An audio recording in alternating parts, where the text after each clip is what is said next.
Let me unmute myself so I actually show up on the recording. Okay, why do we even have compliance? Compliance is one of those things that no one really wants to talk about, no one wants to enforce, no one likes fines, and I get it. I was a realtor before as well. It's hard to do business when you've got all these rules you have to follow, and sometimes you get slammed without really knowing. But compliance is super important for the MLS. So the MLS, we have three main goals for your data. We want complete, accurate, and timely data. What this does is it allows us to make the data as useful for realtors and appraisers as possible. Each aspect of this ties into that. Complete and accurate is great, but if we don't get closing information for 2 years, an appraiser is not going to be able to use that for any appraisals. And as everyone knows, the more comps you have, the more accurate you can be with appraisals, CMAs, everything like that. So pretty much everything we're talking about is going after complete, accurate, or timely. There is one last thing that we strive for in the rules. It's an even playing field. There's only a couple rules about that. Primarily, it's complete, accurate, timely. Just remember CAT. CAT. C-A-T. CAT. So I ran the entire violations data since last August to end of July of this year. And this is the violation breakdown we have, the top 5.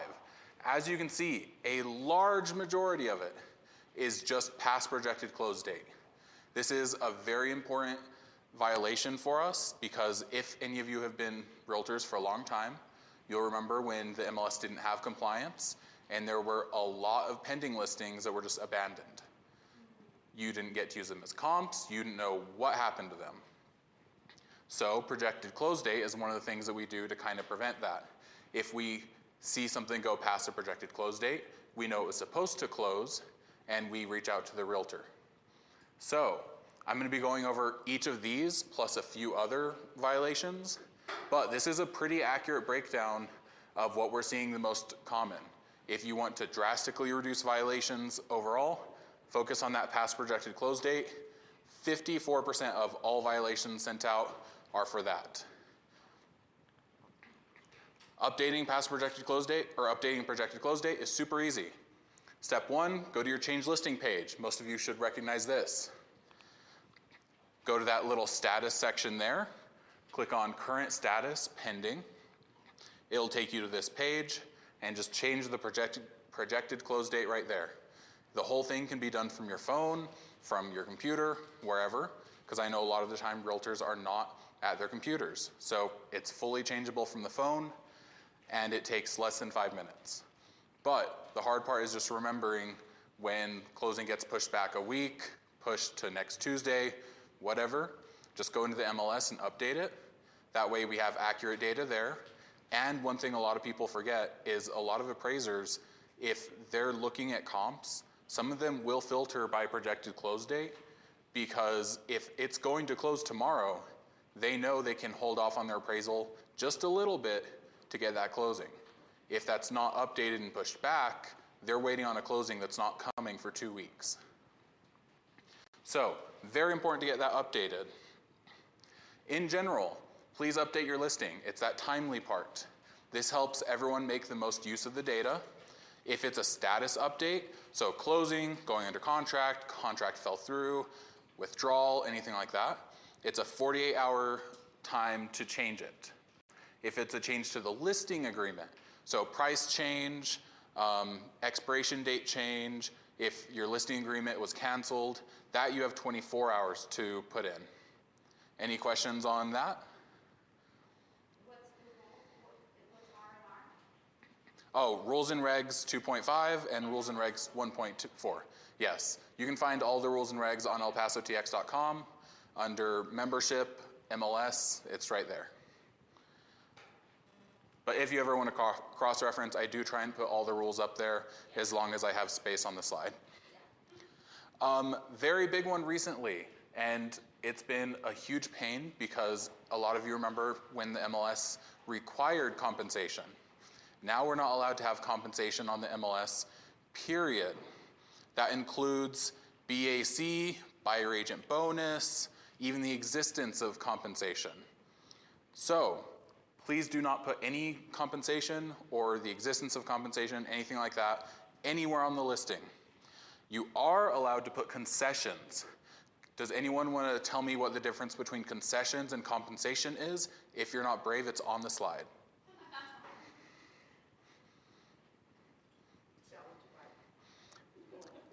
Yes, exactly.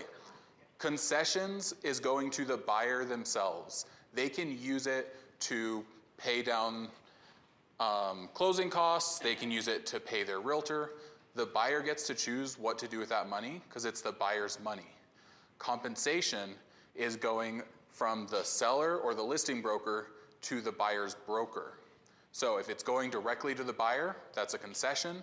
That's perfectly fine. Put it in the MLS. We even have a little field for it if you want to say seller offering concessions and the amount. Last thing, real quick, concessions is fully negotiable and not guaranteed. Just because someone puts it up on the MLS does not mean you don't have to get it in your contract. So, yes. I was just going to say it's seller concessions for their closing costs. It can be for closing costs, but they can use it for whatever. Yeah, as long as it's going to the buyer, that's concessions. If it's going to the buyer's agent or broker, that's compensation. Yes, from the seller. It's compensation from seller or listing broker to the other broker. But again, they're fully negotiable and not guaranteed. So just because the number's up there doesn't mean it's agreed to. Part of the change in August due to that is also buyer agent compensation off the MLS. So they changed it where you can no longer have an advertisement with buyer agent compensation on a multi-brokerage platform that uses MLS data. Now it's very important here, in order for it to be a violation, it has to meet all three of the criteria. If even a single one is missing, then you're perfectly fine, it's no problem. So three criteria again are compensation, MLS data, and on a multi-brokerage platform. MLS data is any data sourced from the MLS. So screenshot of the MLS, MLS number, link to the MLS listing, anything like that, that's MLS data. If the MLS has to exist for it to mean anything, it's probably MLS data. Okay, so just to give you an example of kind of how it works, you're a listing agent with a new listing. You create a flyer for your listing with the MLS number of your listing and the amount of buyer agent compensation. To push your listing, you post the flyer on Facebook group with realtors from different brokerages in the city. Anyone want to venture, is this a violation? Yes. This one has all three criteria, so it's a violation. Jumping forward, you're a listing agent with a new listing. You create a flyer for your listing with the MLS number. You push the listing to push your listing, you post it on Facebook with realtors from different brokerages in the city. Is this one a violation? Yes. No. This one only has two of the three because it doesn't have compensation. It's using MLS data and it's on a multi-brokerage platform, but it doesn't have that third part. So this one is not a violation. If you're familiar with blackjack, how you want to go high but not bust, you want to get just to the edge, but as soon as you have that third one, it's a violation. You had a question? Yes. So if we don't put the MLS number, but we put compensation, that should be good. Yep, as long as there's no MLS data. So a link to the MLS, screenshot of the MLS, anything like that. Is an address considered? Nope. Yeah, an address can stand on its own, but a screenshot of the MLS, that's MLS data. Yeah, if it comes from the MLS, it's MLS data. It could be also saying photography. So photography is where you have to be a little careful. You can upload your original listing photographs, no problem, because that's not MLS data. If, however, you put them up on the MLS, you lost the original files, and you go to get them downloaded from the MLS, that's MLS data. Because the MLS has that little watermark on it. Yeah, so as long as they're your originals, that's no problem.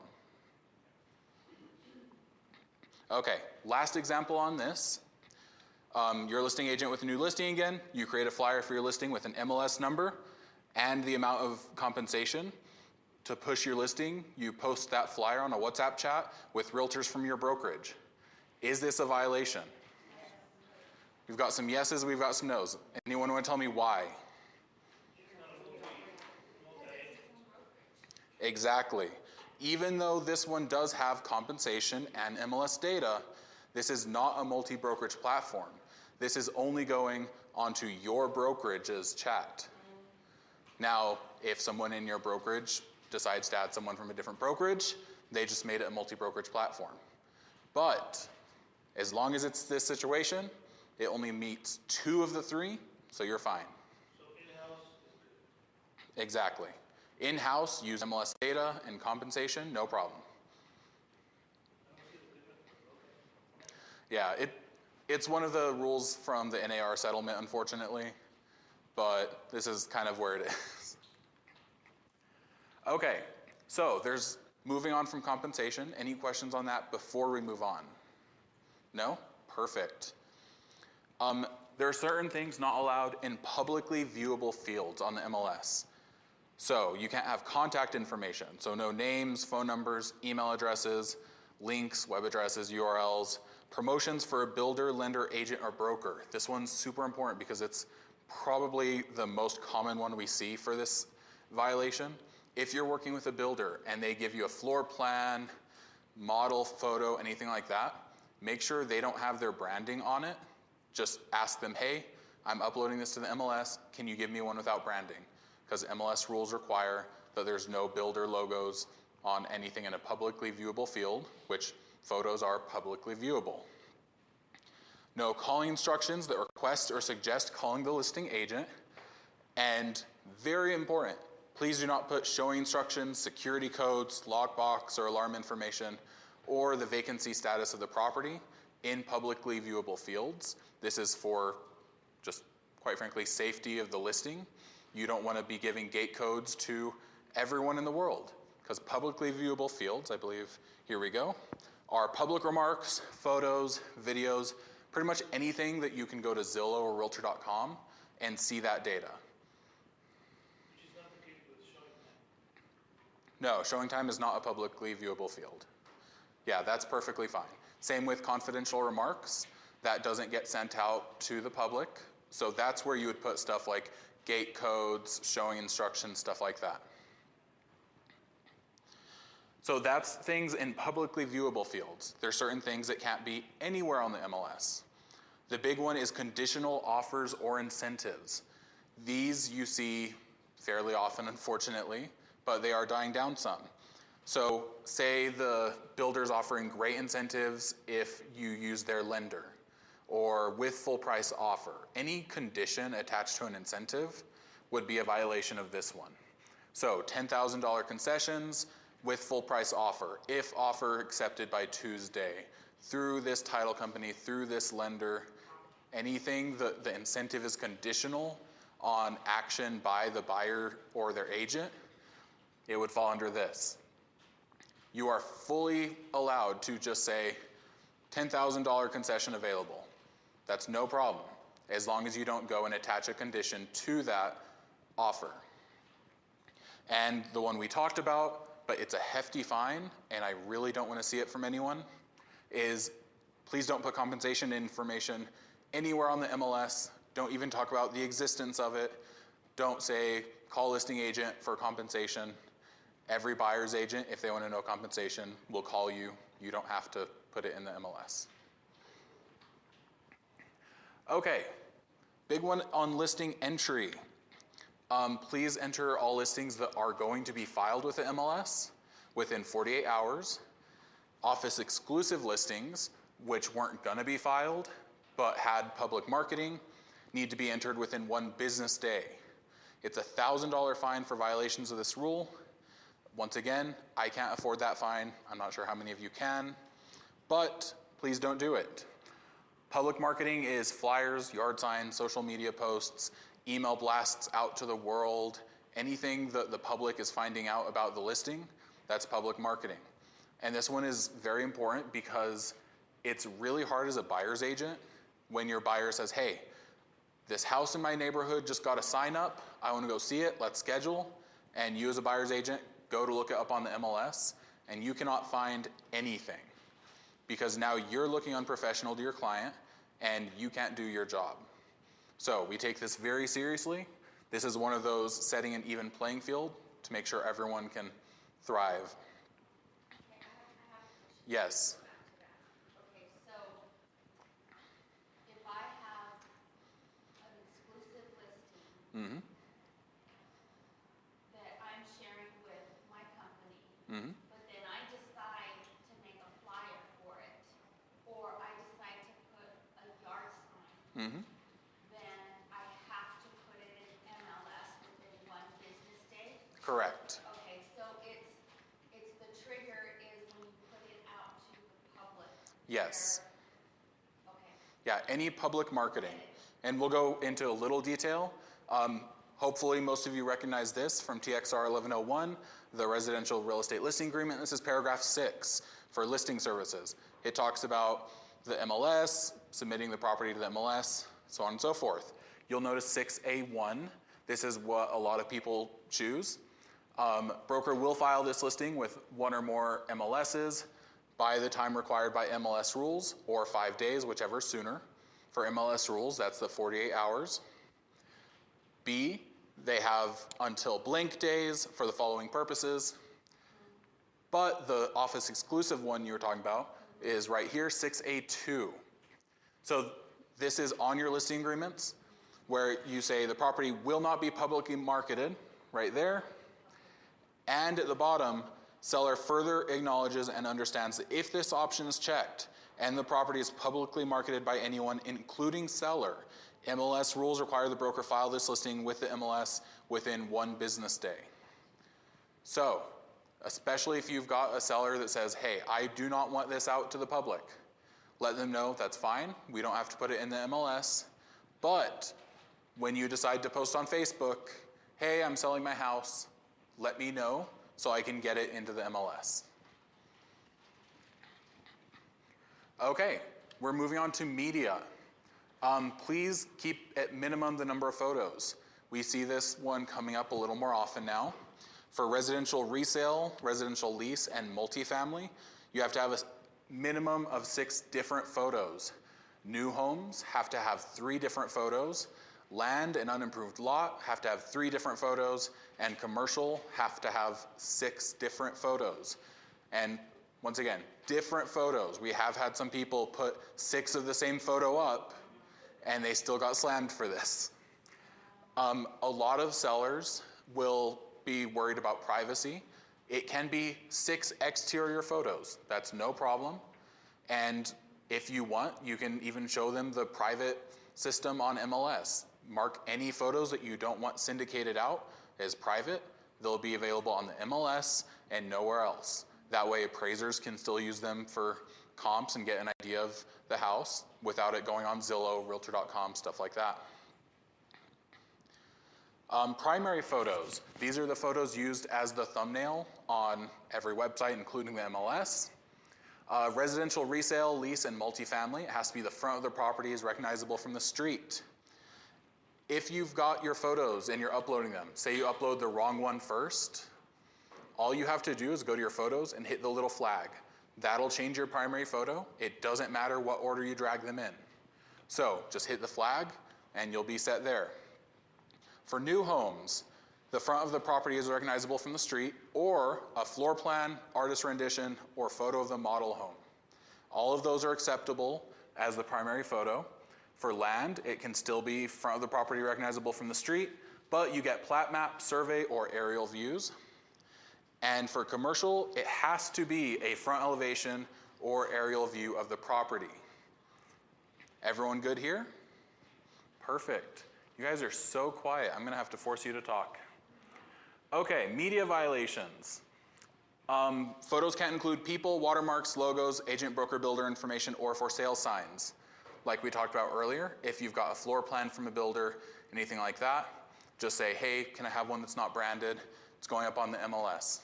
I have not heard of a builder saying no to that request yet. If it happens to you, let me know. And even if you've got a great photo of the front of the house, if it has a for sale sign, you don't have to retake the photo, take the sign out of the yard, anything like that. You can just go to paint, drag a black box over it, and you're golden. Please do not copy photos without explicit written permission. You just have to have something where when we inevitably get a report, hey, they stole my photos, you can pull it up and say, hey, I got permission, it's all good. Yep, text message, on a napkin, whatever it needs to be. Just make sure you're getting it from the right person. And lastly, Quick question again. How long are we supposed to have like email or text message? Like proof? I mean, just as long as you're using the photos. So it doesn't have to be from the broker, it could be from the agent. So it needs to be from whoever owns the photos. So if the agent has distribution rights, they took them themselves, something like that, then agent. But if they hired a photographer, some photographers keep the rights to their photos. So then you'll need to get it from the photographer. Listings from other brokers cannot be advertised without explicit written consent from the listing broker. Explicit written consent can be a text message, email, napkin, whatever form that written consent comes in is fine. But just because you run a Facebook page, $1 million+ homes and 79935, and a new house comes on the market from a different brokerage, make sure you get their permission before you feature that on your Facebook page. Some brokers will be perfectly fine with it. They'll say, hey, that's great, give me credit. Other brokers will say, do not post my listing on your Facebook. So just make sure you get explicit written permission before doing the advertisement. Like I said, I'm gonna have to force you guys to talk. So we're splitting up into teams. On this side of the room is red team. On this side of the room is blue team. I do have full-size candy bars for anyone who can give me a correct answer on any of these questions. Christy, you wanna come pass these out as people get them? So, we're gonna start with red team. Give me a category and how many points. Red team on this side. Maintenance, 3 points. All right. So, if you get this, y'all get 3 points.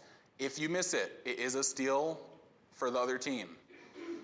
First person to give me an answer from this side gets the candy bar. 1 guess per team. So how long do you have to update a listing when the listing agreement is extended? That's a steal on this side.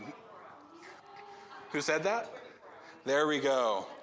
It is 24 hours. This is an update to the listing agreement, not a status change. Whoops. That was 3 points for blue. There we go. Okay, blue team, give me a pick. MLS compensation, 4 points. Okay, so to give you guys an idea what this is, and I'll just pull it up. So, the flyer on the right was created, and it was sent via a mass email service to every agent in town.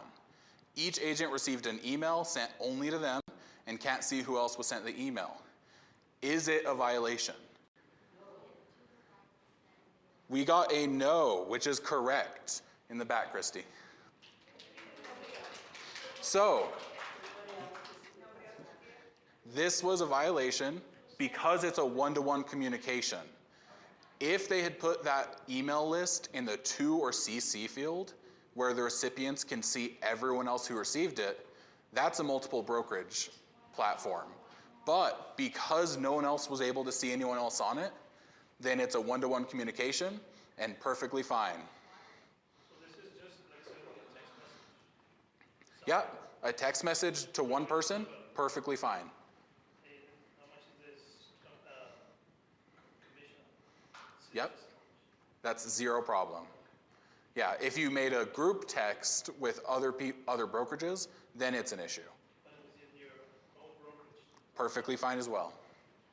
Yes. I have to go back to this. So if I send that flyer with a number of percent to compensate buyer's agent, and I sent it single text message to every single one of these people, that's okay? Be careful on your phone. Some phones will try and merge them into a group.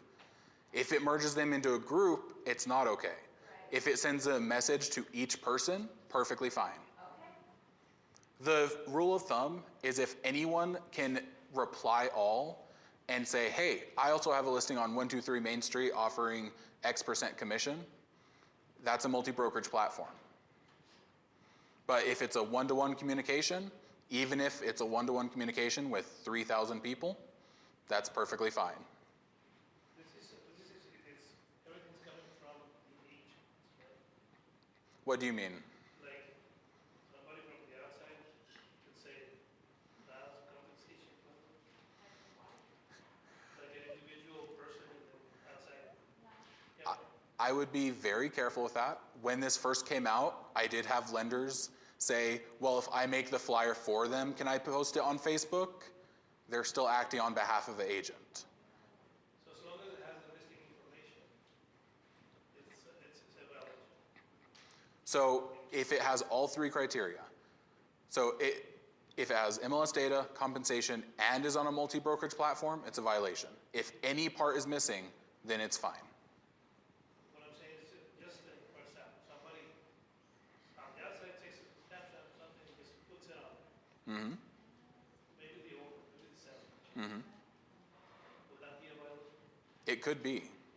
It would depend on the situation. Yeah. Be careful what you put on your flyer. Yeah, and I remember, Oh, we're all here for the money. Yeah. and, This is what we I remember Tony saying, and don't try to be tricky. Don't try to be smart, don't try to be tricky because it's probably not or a good idea. Yeah.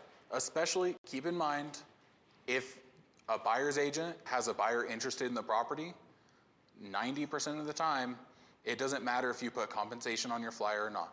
They're going to call you and say, hey, are you offering compensation? It doesn't need to be put out for everyone. If you're worried about it, easiest one to cut out is compensation, because trust me, they will ask you about compensation. You don't have to advertise it. Okay, that is 4 points for blue team. And we're back to red.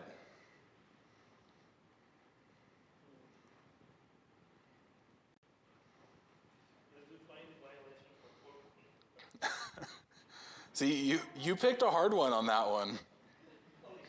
So, I guarantee you there is a violation here. I will warn you, this is 4 points. I was very pedantic on it. First one to tell me what the violation is gets the points and the candy bar. It says projected closing date, but it's showing back.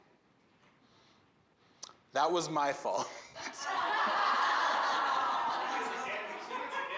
No, you do get a candy for that one because you are technically right. $3,000 concession? No. We've got a steal over on the blue team. We can keep this one bouncing back. It doesn't end if they miss it. Grade 7 points?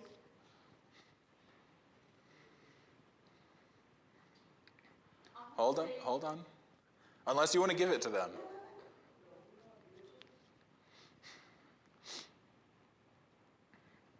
Okay, I'm going to have to put a 10-second timer on blue. That's too long. 5, 4. No. Back here?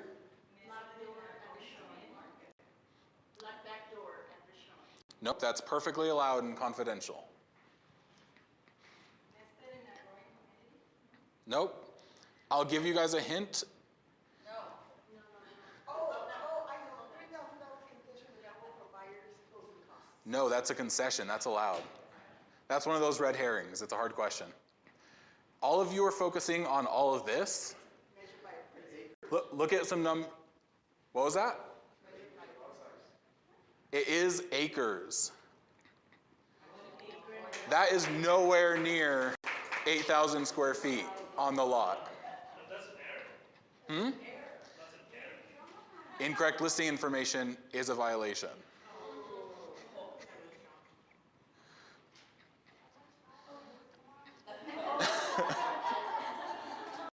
Three, four. Blue team is running away with it, and it's their question.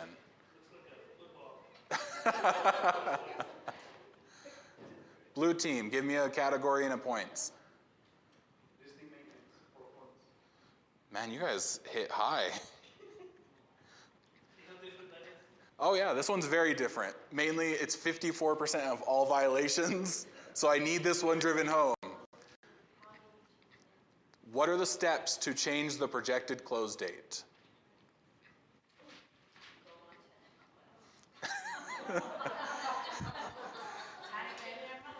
Okay, 10 seconds.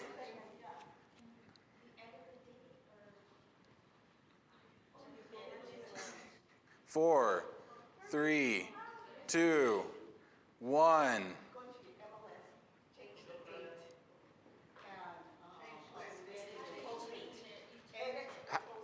How do you get there? Go to the MLS, go to the listing, and then click on the drop down that says edit listing, and change the date on the calendar.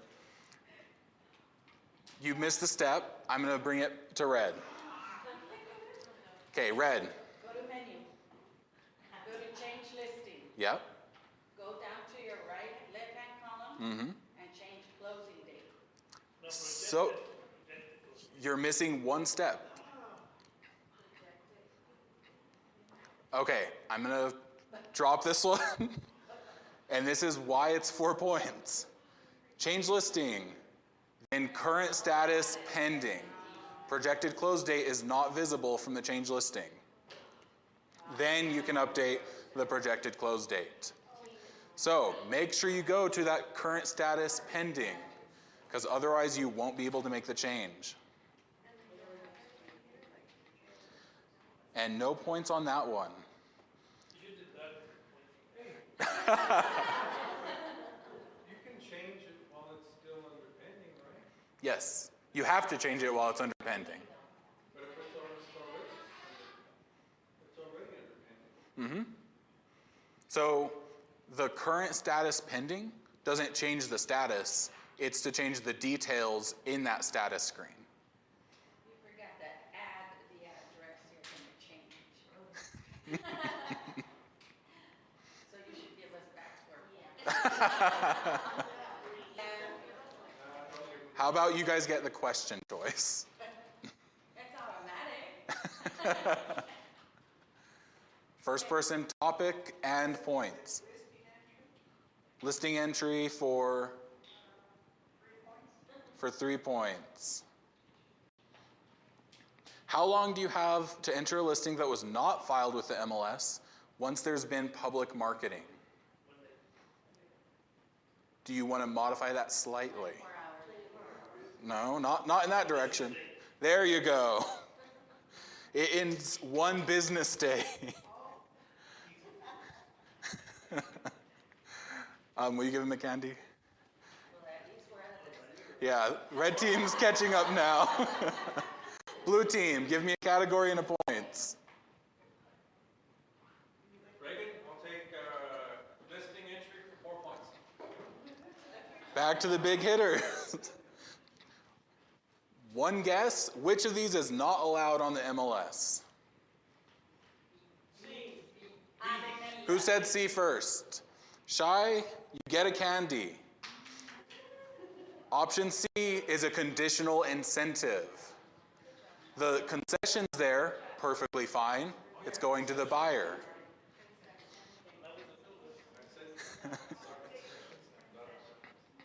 So that is 4 points for blue. It's okay, we're not at zero.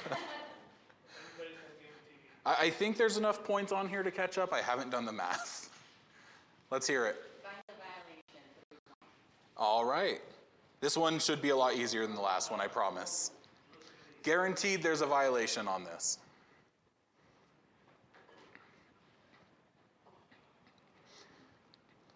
Also, if you remember the... Exactly. Or actually, that one too. But compensation information as well. Yep. Did I win? Yep. Candy or? You get a candy. So there's 2 violations, right? Yeah, this one has 2 violations.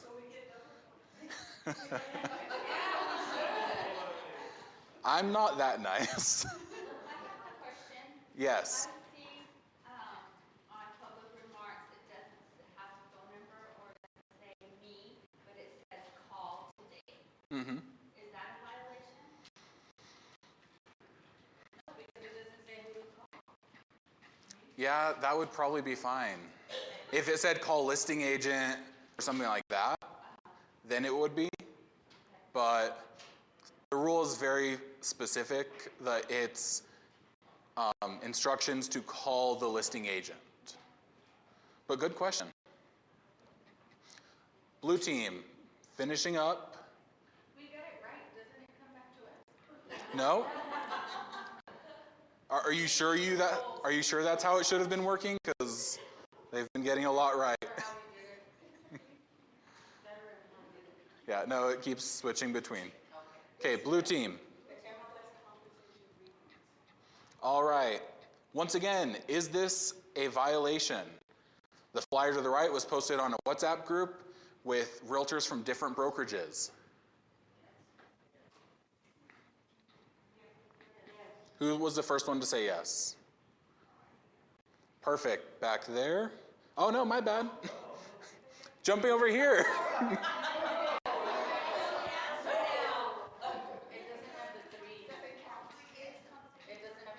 Exactly. I was looking at the wrong one. This one is concessions, not compensation. So you get candy again.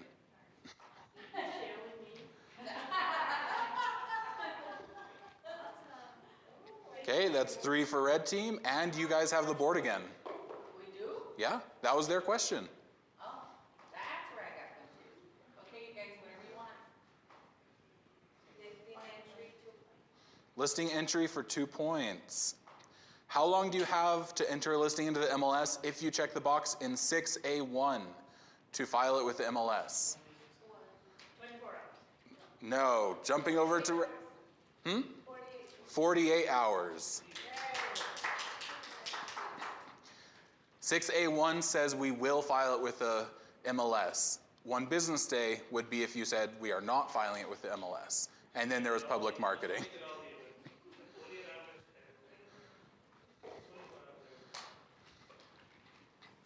Okay, we're back to blue. Whoops, blue team on the board. All right. Whoops. Here we go. If you guys were paying attention to the previous ones, you might already see this one.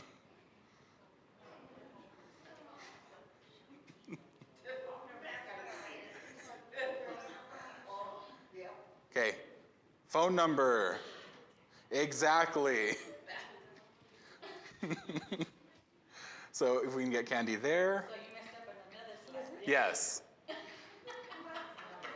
Right up here.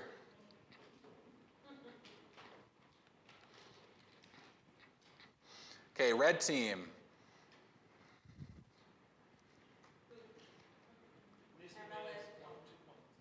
Listing maintenance, 2 points. How long do you have to update a listing when it closes? Steal on the blue team. 48 hours. That's a status update. 24 hours would be if it was a listing agreement change. Yes. Question? Oh, okay. I'm just gonna ask for 48 hours. Right? To be on the safe side, everything is 48 hours. She said. If anything, you should reduce it to 24 to be on the safe side. Twice. She did 24 hours twice. Blue team, your question. All right. Is it a violation? It's posted on a WhatsApp group with realtors from different brokerages. Yes. Anyone want to tell me why? X2 compensation buyer's agent. Exactly. Unlike the previous one, this one has compensation, not concessions. Yep. If it's got all three, it's a violation. Christy, I'll let you figure out who answered first there, because it was a bunch at the same time. Paper, scissors, rock, paper. We win. Pretty handily. But red team, finish with pride. 1 point. What category? Find the violation. All right. Where's the violation on this one?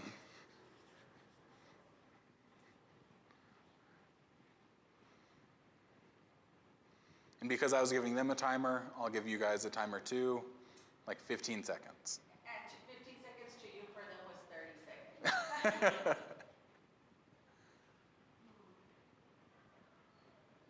10.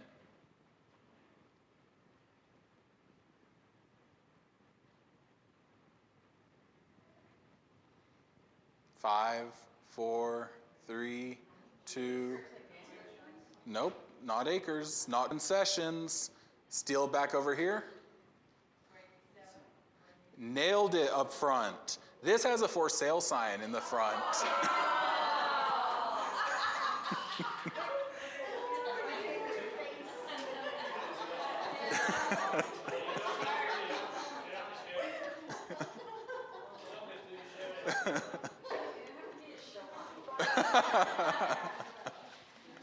Okay, back to blue team to pick a category.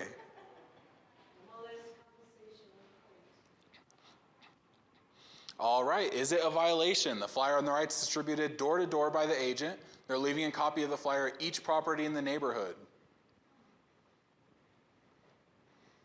I saw some shaking, but I need a solid answer. No. Who said yes? Because I heard yes first.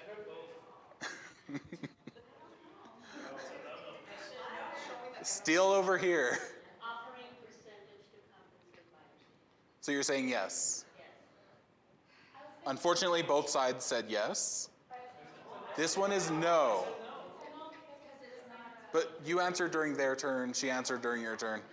Okay, this one very specifically, if you look at the flyer, it has compensation, it has MLS data. But is it being put on a multi-brokerage platform? Exactly. Should we put, I mean, is there some kind of a disclaimer like we have on flyers and postcards that says if your house is listed with another real estate agent,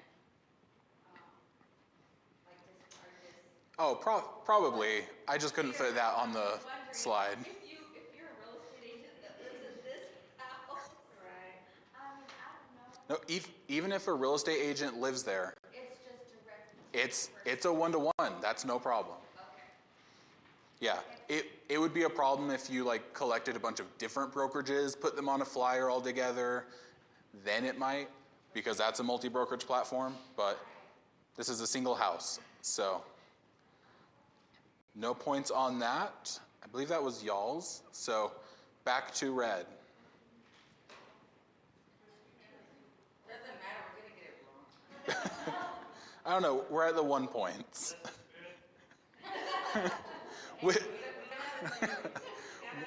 Which of these fields is not publicly viewable?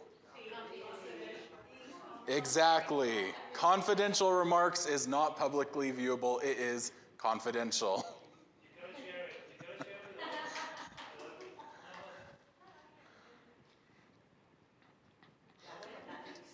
Okay, listing maintenance, Blue's question to finish it off. How long do you have to update a listing when it goes under contract?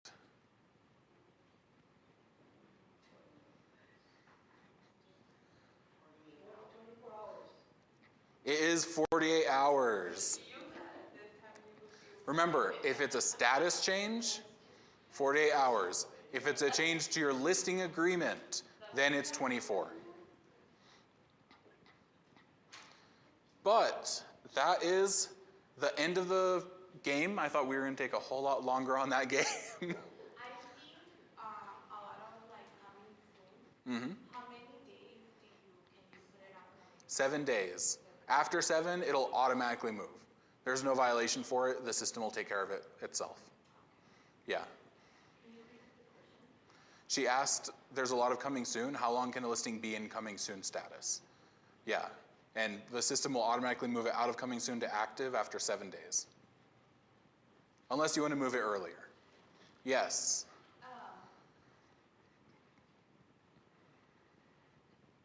At what point is an agent fined for a violation?